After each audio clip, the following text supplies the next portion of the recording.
శ్రీ గురుభ్యో నమ. గణకరంజని దుర్గణిత పాఠాలు. నిన్నటి పాఠంలో త్రిగుణాబ్ద ఫల సాధన, అలాగే దేశాంతర యోజన సాధన చేసుకున్నాము. ఈరోజు పాఠంలో త్రిగుణాబ్దము మరియు దేశాంతర ఫల సాధన ఏ విధంగా చేయాలి అనేటటువంటిది నేర్చుకుంటాము. గత పాఠంలో రవి, మధ్య రవి చెప్పి దానికి పూర్వధ్రువ సంస్కారాలు చేశాం. పూర్వధ్రువ సంస్కార రవి, పూధ్రువ రవి అని పెట్టాం. 11 రాశులు, 3 భాగులు, 26 లిప్తల, 57 విలిప్తలు పూర్వధ్రువ సంస్కార రవి. త్రిగుణాబ్ద ఫలం నిన్న చెప్పాం, 11 లిప్తల 16 విలిప్తలు వచ్చింది త్రిగుణాబ్ద ఫలం. దీన్ని పూర్వధ్రువ సంస్కార రవిలో రుణం అంటే తీసివేయాలి, మైనస్ చేసుకొనగా అప్పటికి రవి 11 రాసుల, 3 భాగాల, 15 లిప్తల, 41 విలిప్తలు వచ్చింది. అది త్రిగుణాబ్ద సంస్కార రవి అని పెట్టేశాం. ఇక్కడ దేశాంతర సాధన చేయాలి. రవి మధ్యగతి ఇంటూ యోజనము /80 = దేశాంతర ఫలం అన్నాం. అంటే ఇక్కడ ఆచార్యులు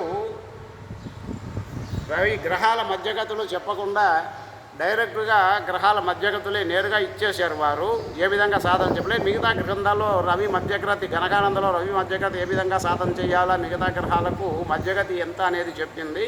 అయితే ఇక్కడ ఆచార్యుల వారు నేరుగానే గ్రహాలకు మధ్యగతులు ఇచ్చేశారు. ఇంటూ యోజన సాధన /80 అని చెప్పారు. ఆ మూలంలో పాఠంలో ఉన్నటువంటి గతిని 40 చేత గుణించి 80 చేత భాగింపు చేయాలన్నారు. వారు అక్కడ చేసినటువంటి స్వగ్రామానికి ఇచ్చారు. కాబట్టి ఇక్కడ నేను మా స్వగ్రామానికి నిన్న వేంపల్లి, కడప జిల్లా పులివెందుల నియోజకవర్గం వేంపల్లికి చేసినప్పటికీ మాకు యోజనాలు 33 వచ్చాయి. ఇక్కడ రవి మధ్యగతి ఇంటూ 33, అలాగే 8 ఇంటూ 33, ఇక్కడ 59.8 వస్తుంది అన్నమాట. 50 లిప్ల 8 విలిప్తలు రవి మధ్యగతి. దాన్ని 33తో చేసుకుంటే 264 వచ్చింది. 60తో భాగింపు చేసుకొనగా 24 శేషం ఉంది, 4 లబ్ధం వచ్చింది. శేషం అర్ధానికంటే తక్కువ ఉంది కాబట్టి దాన్ని వదిలివేసాము. అర్ధానికి ఆధిక్యతగా ఉంటే ఎక్కువ ఉంటే కానీ ఇక్కడ 1 కలుపుకునేవారు.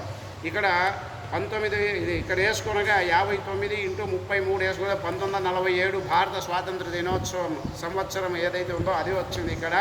మరి ఇక్కడ 4ను కలుపుకొనగా ఇక్కడ 24 అనేటువంటిది లబ్ధం చెవిలో వచ్చింది. 80తో చేస్తే ఇక్కడ ఇవి లిప్తలుగా రాసుకోవాలి. ఇంటూ 31, ఎక్కడైతే మనకు 31 శేషం మిగిలిందో ఇంటూ 60తో చేసుకుంటే 1860 /80 చేసుకుంటే 23 విలిప్తలు వచ్చాయి. అంటే రవి దేశాంతర ఫలం 24 లిప్తల, 23 విలిప్తలు. అదే పూర్వ పద్ధతి చేసుకుంటే వారు అక్కడ ఉజ్జయినికి చేసినప్పుడు పూర్వ పద్ధతిలో ఇవి ఇక్కడ మనకి 24 వచ్చిందంటే విలిప్తలుగా వేసేస్తున్నారు.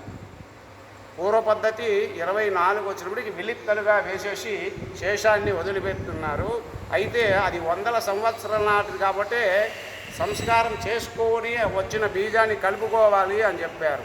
బీజగణితం కాకుండా సూత్రగణితమైన దానివల్ల చాలా సులభంగా ఎప్పటికైనా కూడా వెళ్ళిపోతుంది. బీజగణితం అయితే మళ్ళీ పూర్వ పద్ధతిలోకి వస్తుంది. మా గురువుగారు చెప్పారు బీజగణితం పెట్టకుండా సూత్రగణితం పెట్టిన దానివల్ల ఎప్పటికైనా ఇలాగే చేసుకుంటూ పోతూ ఉండవచ్చు. ఇవి లిప్తలు అవుతాయి, ఇవి విలిప్తలు అవుతాయి. అదే పూర్వ పద్ధతికి రీతి మాత్రమే తీసుకొని విలిప్తలు చేస్తారు, ఇవి వదిలిపెట్టేస్తారు అన్నమాట. ఇక్కడ వ్యత్యాసం, ఈ వ్యత్యాసం గమనించినట్లయితే కన్నా, ఇలా చేసుకున్నట్లయితే కన్నా మనకు దృక్కు వస్తుంది. ప్రత్యక్షానికి గ్రహాలు, గ్రహగతులు అన్నీ వస్తాయి, గ్రహస్ఫుటం వస్తుంది. ఇక్కడ పూర్వ పద్ధతిలో మైనస్ అంటే ఉజ్జయినికి బట్టి అటు పశ్చిమ దేశాంతర వాళ్ళు కలుపుకొని బట్టి ప్లస్సా మైనస్సా, ధనమా రుణమా అని ఉంటుంది. ఇక్కడ ఏ ప్రాంతమైనా కూడా ఎప్పటికీ దృక్కు రావాలంటే దేశాంతర ఫలం దాన్ని ధనం అంటే ప్లస్ చేసుకోవాలి, లేకపోతే కన్నా దృక్కు రాదు. ఇదే చిన్న సంస్కారాలు అనేటటువంటిది. ఇక్కడ పూర్వధ్రువ త్రిగుణాబ్ద సంస్కార రవి రాశి భాగ లిప్త విలిప్తలు అన్నాం. 11 రాసుల, 3 భాగాల, 15 లిప్తల, 41 విలిప్తలు వచ్చింది. దానికి దేశాంతర ఫలం లిప్తా విలిప్తల్లో రాసులు 0, లిప్తలు 0, రాసులు 0, భాగాలు 0, లిప్తల్లో 24, విలిప్తల్లో 23. ధనం అనగా ప్లస్ చేసుకునగా స్వదేశీ మధ్య రవి 11 రాసుల 3 లిప్తల 40, 11 రాసుల 3 భాగాల 40 లిప్తల 4 విలిప్తలు వచ్చింది. స్వస్తి.